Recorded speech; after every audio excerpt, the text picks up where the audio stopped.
The Thousand Year Door is one of the greatest RPGs ever, and when the remake was released for Nintendo Switch, speedrunners were quick to find skips and glitches in hopes of breaking the game. But despite finding lots of glitches, the game remains relatively unbroken, which is odd for two reasons. The original is incredibly broken, and the remake borrows a lot of code from it. In today's video, we'll look at the ways they've tried to break the game, the few successes they've had, and what could possibly lead to a massive skip. I hope you enjoy. Not long after release, the game was data mined, and it was discovered that some functions and lines of code match exactly what was in the original game's codebase. This led to runners speculating that if parts of the original code were used, then glitches from the GameCube version might still be possible, of which 3 in particular would be of major use. Teleporter Room Early, Palace Skip, and Blimp Ticket Skip are 3 of the most valuable time saves the original game has to offer, and let the any % run clock in just over 2 hours. If you compare this to early runs of the remake, you see that this run is 4 times that, so if these skips were possible, serious progress could be made on saving time, so let's analyze them. Teleporter Room Early is a hugely valuable time save as it allows you to skip the General White quest, which has you backtrack all over previous chapters, and more importantly, it allows you to bypass the entirety of Fire Outpost as you no longer need the cannon to get to the moon. It saves about 30 minutes and requires 2 partners to perform, Bobbery and Flurry. First, you'll want to perform Bobbery glitch, where if you hold Bobbery until he explodes and hold down the R button, you can then enter a building while in paper mode. You don't actually enter the building, as Mario is left outside the room as the camera rotates to the inside, and since Mario isn't inside of the building, the camera will start to rotate back. But before this happens, you need to switch to Flurry so you can do a Flurry Super Slide. Flurry Super Slide is a glitch that is activated as a door opens by pressing X at different intervals, as Flurry's ability will allow Mario to get pushed by the door, and while this glitch is in progress, walls lose their collision. If you're lucky, you'll get pushed into the teleporter room and skip the majority of Chapter 6. But this isn't the only way to perform the trick. By jumping as Mario unspins from paper mode, it's possible to clip through the door and get inside, which makes 2 possible methods of achieving teleporter room early. So what happens if you try this glitch in the remake? Bobbery glitch has been patched, so staying outside of the door as it opens is off the table, and Flurry Super Slide has also been removed, so 2 components of one skip method are completely gone.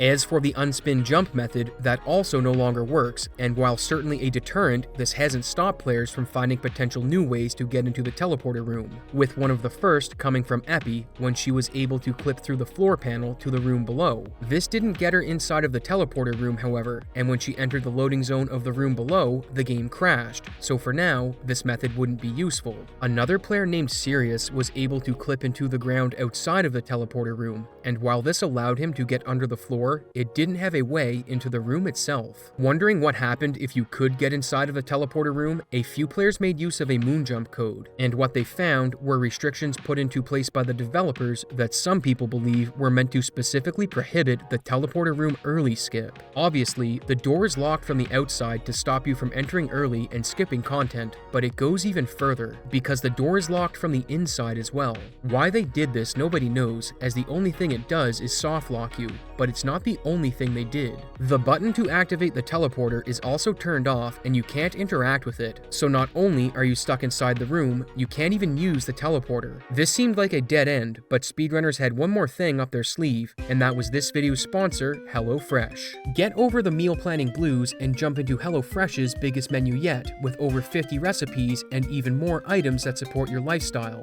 And when you sign up for HelloFresh, you get 1 free appetizer per box for life. These are great if you need something to serve while guests are over, or just want something to snack on while you're watching my videos. And if you want a free time save, perform the eating out or delivery app skips and choose from one of HelloFresh's Calorie Smart or Protein Smart options that arrive pre-portioned and packed with fresh ingredients right to your doorstep. The quick prep time also lets you get out and enjoy the summer weather, while the fit and wholesome recipes with under 650 calories keep you fueled for summertime activities. My favorite feature of HelloFresh is the huge number of options, as one night you can be eating pasta and the next a hearty chili. Click the link in the description or use my code and get 10 free meals plus free appetizers for life. 1 appetizer item per box while subscription is active if you're in the US. Outside the US, the local discount will apply. And with that, let's get back to the teleporter room early skip in Paper Mario. With the door locked from both sides and the teleporter not working, it appeared as though all hope was lost for a teleporter skip. But FlamePiranha found something peculiar. If you first clip into another building, exit it normally, then clip into the teleporter room, you can interact with the button. Except when you push it, nothing happens. This means the devs not only locked the door from the inside for no apparent reason, they also disabled the teleporter until it was supposed to be used, with some players feeling that intelligent systems must have been watching speedruns and put these blockers in the game intentionally, as the amount of red tape is overly prohibitive. In the GameCube version, this skip takes place after you beat Hooktail in Chapter 1, but since it's not viable in the remake, this means we need to finish Chapter 2, which does have some interesting skips. One of this chapter's mechanics involves escorting the punies around the tree, with the challenge coming in figuring out how to get them from point A to point B without fleeing, as they're afraid of everything that moves. To help get around this, two different skips were developed, the X-Knot and Piter lures. X-Knot lore helps to skip an encounter by getting the X-Knot stuck on the orb pedestal, where you can then use Flurry to blow the punies across while stunning him. For Piter lore, the Piter between the platform drops down when you get close, then resets its position, scaring the punies in the process. But if you trigger its movement with Mario, then move at the correct time, the punies will trigger their runaway state, then cancel it as the Piter goes out of range, allowing for a quick skip. These are only minor skips, however, and there is a sequence break in the Great Tree. One of your objectives is to free the punies that have been captured, and to do this, you need the blue key. But there's a problem. The blue key is stolen the first time you see it. Normally, you'd need to do a bunch of puzzle solving to get the key back. But unlike the teleporter room early skip, the developers made one of the most careless and hilarious blunders I've ever seen in a video game. That's right, the key is only taken slightly off screen and is never unloaded, so by using Koops, you can collect the key and skip the entire sequence of retrieving it. But this skip also led to another discovery. Sequence breaking is a one-way action. The events in TTYD are laid out linearly, and each time you complete one, the game makes note of where you are in the sequence. In GameCube, if you skipped ahead, you could go back and revisit events you missed provided a trigger for them still existed, with the game then setting your progress to that event number, but in the remake, it doesn't work that way. Getting the blue key early skips two events in the sequence, so you'll go from event 97 to event 100. But if you try and go back to event 98, which is opening the chest, Punio will show up and say his dialogue, then disappear with the chest shutting itself. This meant the devs added logic so that if you skip ahead, you wouldn't be able to return to an earlier part in the sequence. And this is confirmed by the data mine, as there is a function that stops story progress from reverting. So even if teleporter room early was found, you would still need to get the party members and items you need for the late game before doing it. The skip would still be useful, but it wouldn't save nearly as much time as it does for the original, and luckily, the Blimp Ticket and Palace skips don't skip over too many crucial parts of the game, so let's see if they still exist in the remake. To ride the Blimp normally, you need to give the attendant a ticket, which you get by completing all of Chapter 2 and doing a small quest for Don Pianta. This takes about 15 minutes, but in the original, you can go into paper mode and unspin between the platform and the train